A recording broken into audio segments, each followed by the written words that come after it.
see that? Yes. Okay, great. Yes, yes, thank you.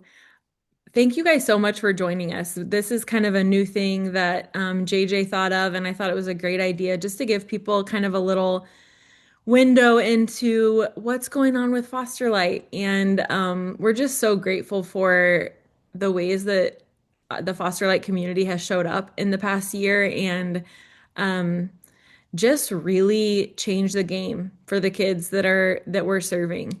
100% of our families are still foster parents with zero disrupted placements because of you guys, because of our donors.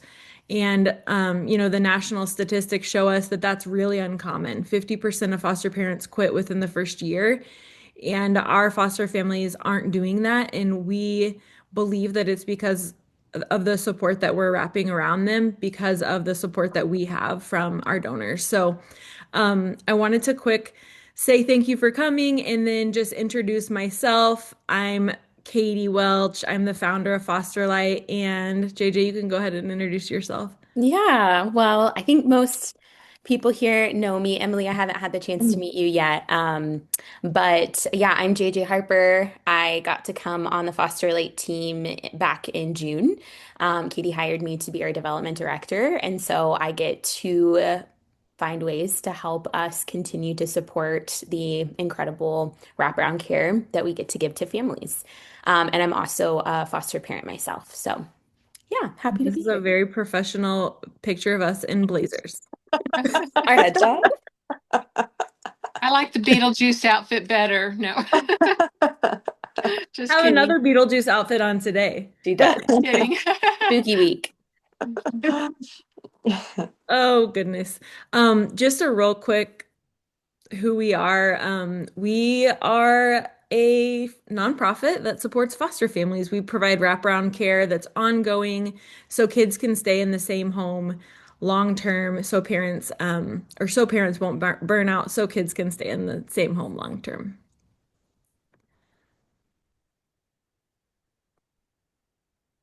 So I just wanted to give some 2025 snapshots. I'm just going to kind of go through just a few things that kind of are the main pieces of what we do. And then Emily, one of our foster moms, is going to share just a little bit about what Foster Light has been like for her family. So, first of all, we started 3.5 years ago supporting one family with two kids, and we started this year supporting 24 kids, and today we're walking alongside over 60 kiddos on a regular basis with ongoing care and support. And these are some of our adorable families. A huge piece of what we do, this is the only thing that we require our foster parents to do, and that's therapy for emotional care. We've provided over 575 therapy sessions this year so far for our foster parents, and the feedback that we get is all over the place as far as what they've learned and how they've grown. But the biggest piece is having an hour to sit with someone and be able to process either their own trauma from their life and gain a healthier perspective or process through exactly what's happening in their home with their foster kids currently, figuring out how to parent them in a way that is going to produce healthy outcomes for that kid and help them grow so that they leave foster care healthier than when they come in. Our practical care is the biggest piece of what we do. The largest portion of our budget goes to this. This is ongoing care. We sit down with foster parents and we ask, what would take emotional weight, financial weight off of your plate? What can we do to support you in a way that's going to really change the game for you? Is this grocery delivery? Is this Instacart? Is this cleaning services, laundry services, lawn care, hair care, um, providing back to school supplies, all of these things? The goal is not to pamper foster parents, even though I think they probably deserve it, but the goal is to preserve them so that they can continue saying yes to kiddos in their home and not just providing a bed for the kids in their home, but actually providing quality care that, they're pouring the best of themselves into kiddos so that that kid can have a successful life after foster care. these are just some of our community partnerships. A lot of these are gala partnerships, but we are just so insanely thankful for all of the partners that we have in our community, individuals and businesses. But I love to see companies and individuals bringing light right where they are, saying, like, there are ways that I can give back to my community. I can support foster families. A lot of people will say, I've always wanted to be a foster parent or I've always cared about foster care, but I just can't have kids in my home right now for one reason or another. And partnering with us is just such a massive way to give back to foster families without actually having kiddos in your home. The next one, I just wanted to share a few moments of joy. The first picture with all the kiddos in it, that's our Christmas party this past year. And there's a big giant pile of presents behind all those people that the kids were so excited about, that came from Preston Refrigeration. And then the other pictures are just random gifts that we've given families over the year, whether it's partnering with people to provide gift card drives or different drives for different seasons, or Easter baskets or summer baskets or welcome baskets or groceries. There are, all kinds of things, movie night baskets, as I'm looking through the pictures, all kinds of things that we're able to just spark joy for kids that are coming from hard places and maybe um, haven't experienced that childhood magic. And a lot of times, creating a magical childhood can make you go broke. And so, we just want to support parents with support in ways that they don't have to actually pay for this, but the kids are experiencing magic and helping the parents to not feel like they're alone. They have a whole community Mm. behind them, supporting them, and being able to just leave it on their porch so that the kids don't feel exposed. We're not, um, you know, showing their faces, because a lot of times being in their situation is really hard. It's hard to look different, it's hard to feel different. And so we just like to drop off the magic and let them experience it with their family. JJ is going to share here in a second, but I wanted to give Emily a Mm. moment to share what Foster Light has been like for her family. Emily, thank you so much for jumping on here. Yeah. Yeah, I'm so thankful just for those that jumped on here just to hear all of this and hear take a little bit of time to even hear my family's story. I got Joel and Monet when they were 3 and 5, which was about 4.5 years ago. And I had a background and like a master's in counseling at that point, a master's in education. So I was like, I think I'm pretty equipped. I've been a teacher in hard places. Like I think I feel drawn to this. I feel like this is something I want to do. And quickly realized the reality of it, of how even though like I had all this training and knowledge and wherewithal of what to do and how to handle trauma, how incredibly hard it was, realistically, the day in and day out stuff. I was quickly in this weird middle ground of like, um, I know like God's called me to do this, and I know this is kingdom work, and at the same time I'm drowning. And the people that are coming, I didn't feel seen was a big part of it. Like I had a lot of people that loved me, but it was like, I love you, man, God bless you for doing that, I couldn't do it, it takes a special person. And inside I remember constantly thinking, not a special person, not a special person. I'm drowning. Help. Like, is there anything that you could walk alongside me? But I totally get it. Like, when you're on the outside, you don't know. You don't know what it's like. You don't know what families really need. And so there was, like I said, there was always this awkward tension of like, there wasn't a bridge. And when Katie developed Foster Light, man, it was her experience and background in it, in the thick of it, just knowing exactly what that bridge needed to look like, and how to curate it perfectly for the needs around trauma and real family life.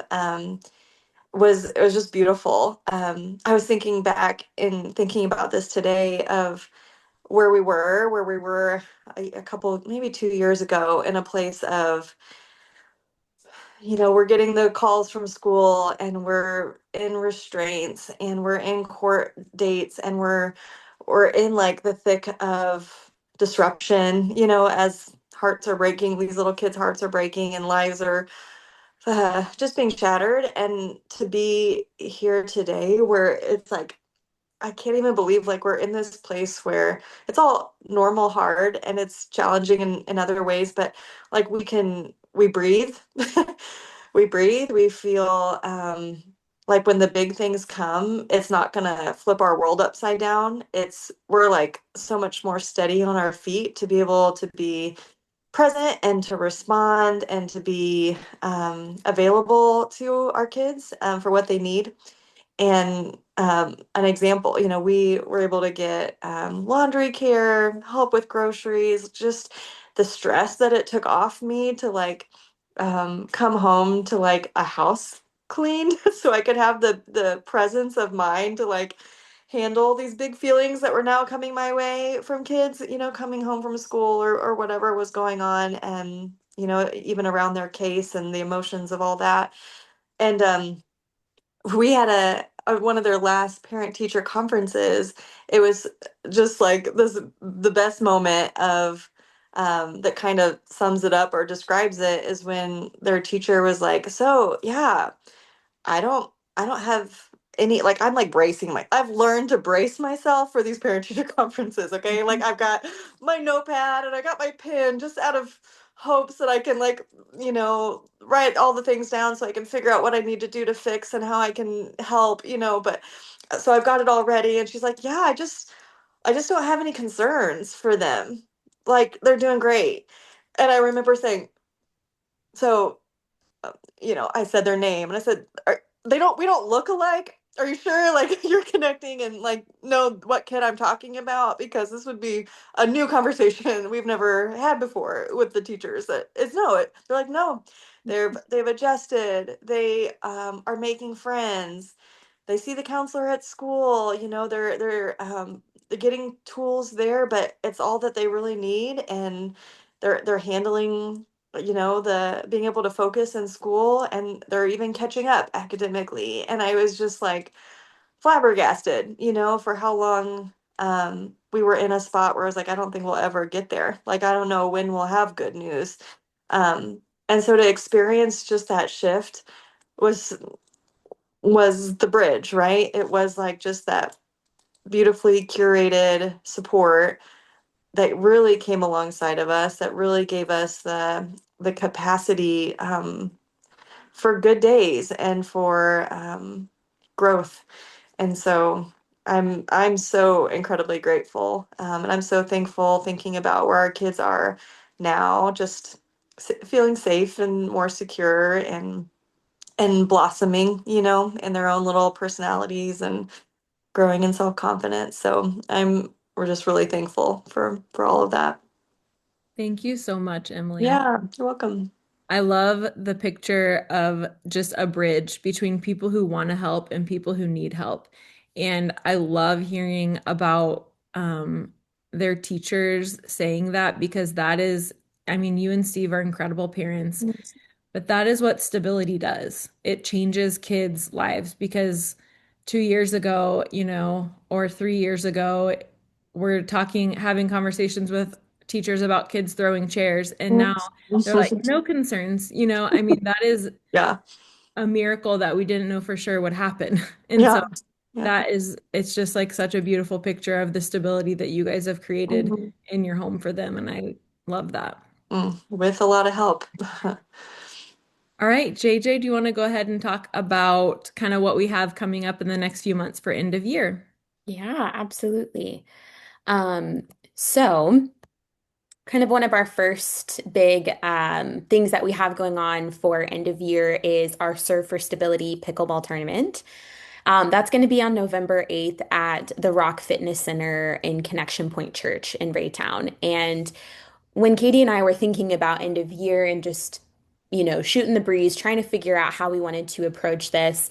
The idea of having a fun event that our community can come out to and just, yeah, have a good touch point and kind of get some momentum felt really exciting to us. And so we're going to do this pickleball tournament. And so, if any of you are interested in playing in the tournament, we've got a social division and a competitive division.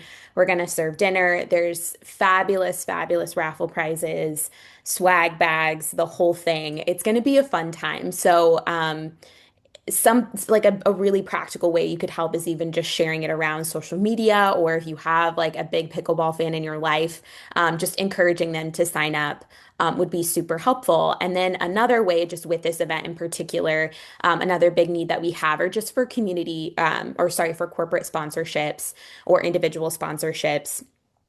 We have on here different sponsorship packages. There's also a QR code. We'll send a link after the Zoom so that way that you guys can have all the links and all the things. But yeah, if you know of any local businesses or individuals that you think might want a little bit of brand awareness and to give to this event, then that would be fantastic. So yeah, those are some things about Serve for Stability. But let's just talk about kind of overall our end of year giving campaign. So we have two primary goals. And the first is to build our monthly champion database. We are hoping to gain more individuals that catch the vision for what we're doing here at Foster Light, that hear stories from families like Emily and say, oh my gosh, like I want to be a part of that. I want to be a part of wrapping around and creating that stability for families so they can keep saying yes and keep seeing kids' lives change. And so monthly champions, monthly givers are a massive way that you create stability within our organization. It gives us the ability to plan. One-time gifts are fabulous, and we're so thankful for those. But really, the bread and butter is just knowing like, hey, this person is a partner with us.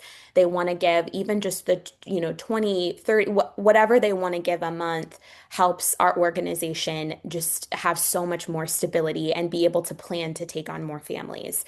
So we are going to be launching a campaign around Giving Tuesday to try and really just get more monthly champions at Foster Light. And then another part of our end of year goal is we currently have about a $60,000 funding gap that we need to meet by the end of this year. It started out at about 90,000 and we've been able to raise about 30,000 so far, which is incredibly exciting. But closing this gap will help us to address the very long waiting list that we have for more families to be a part of Foster Light, helping us to start 2026 from a place of strength, from a place of stability, so we can approach next year really strong financially. So, this would be a fabulous place if people are maybe interested in more like one-time giving or giving an additional gift. Right now, we do have a on our page. Again, we'll send a link, but we have a place where people can give specifically to that $60,000 funding gap. But again, I know people on this call or people that may be watching later after we send this out. We just want to say, like, I mean, talking about money and finances, it's always like, ugh, but truly, people have stepped up, like for Foster Light in ways that Katie and I are always just like, our jaws are on the floor. And it feels like crazy to be like, hey, can you guys like, help rally and stuff because people have already been so insanely generous. And really the reason that we are rallying and trying to fill this gap and gain more monthly givers is not just because, we're trying to do anything other than really, really continue to create stability for foster youth and for the families that serve them, and to have more families come aboard that to change more lives is truly what we're in the business of doing and what we're really, really hoping for. So, but we just want to say a huge, huge thank you to anybody that's ever given. And yeah, we couldn't do this without you guys. So thank you.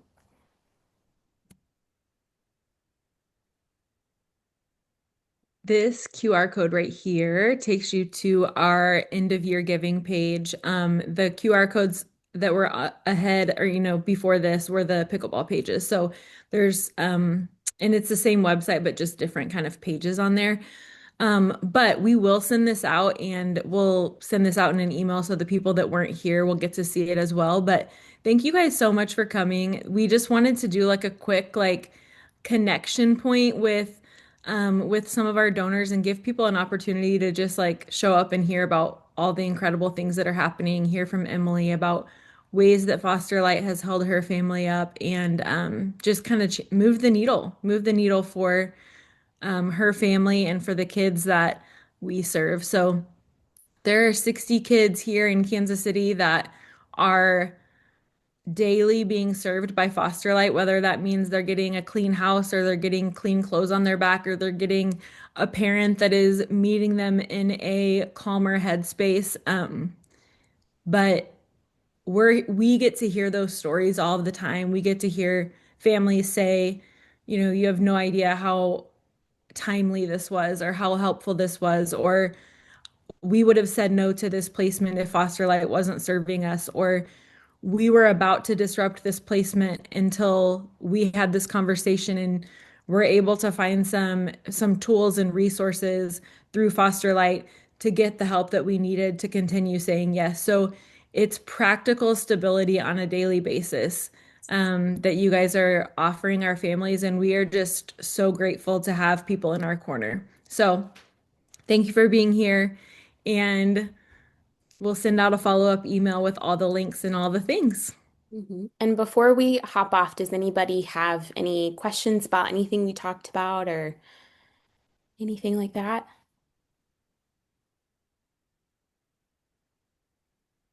Sweet. Yay.